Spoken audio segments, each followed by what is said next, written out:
All right, is that focused? Think so. Hope so.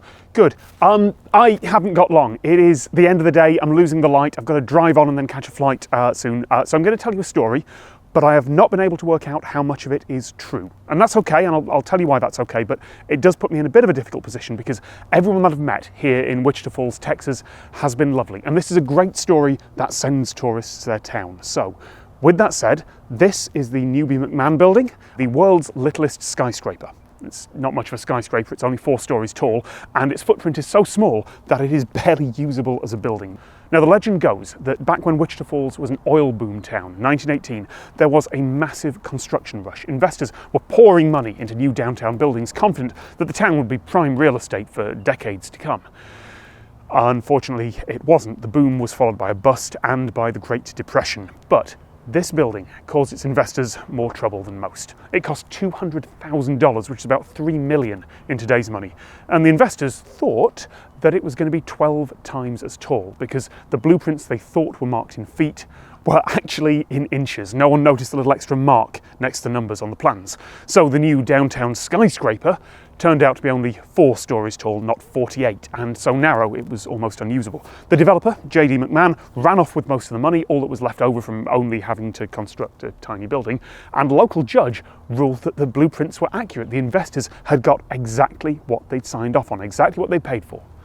The building sat abandoned for a long time. It was renovated in the early 21st century, and these days it's a furniture boutique, and I talked to the owner. When we first took over this building with our shop, this skyscraper was never allowed to be entered by the public, and we wanted to open it up. The engineers had to come to make sure that the floors could sustain constant occupancy, and in fact they did have to give us some weight and load limits, and they did have to put in an additional structural beam. Whenever you have a multi-story building, by city code there must be an egress and entrance.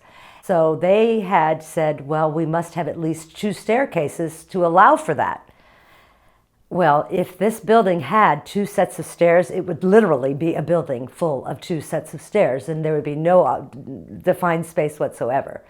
So I think as the compromise from our city, we do have state-of-the-art fire suppression system. The fire marshal that comes to inspect it periodically, he tells me that if we do ever catch on fire, we will not have to worry about burning, but we might have to worry about drowning. So in the early 30s, this was engulfed in flames, and so the floors were gone, the roof was gone, and it got boarded up, and it stood that way for decades. We do have some old newspaper accounts and some old documentation of people that were interviewed back then, how they wanted the building to be demolished immediately because it was a scandal. You know, these people had been ripped off and they were embarrassed about being duped like this. However, it wasn't demolished because they really needed it for office space, so it was used. So we do have some documentation like that, but the original plans that allegedly he had given to his investors, they don't exist as far as I know. It's a great story. So I started to fact check it and I came up blank. Here's what I did before getting here. I tracked down every article I could on every database I could access, but they were all too modern and the chain of references ran out usually somewhere in the 80s.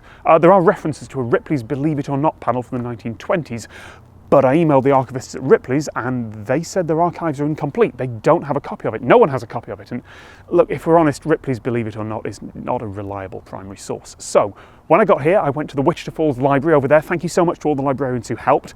And I looked through the local newspaper from 1919. It's not been digitized, so I had to hunt through microfilm and scan headlines. And in the time I had here, I couldn't find a mention of the building or of the lawsuit at all. I did find an article about the changing skyline. It has no mention of a planned 48-story building.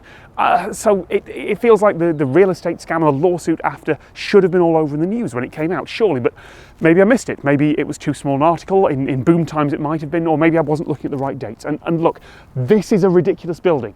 On camera it almost looks sensible, but standing here, it is very easy to agree that this building must have been a scam of some sort.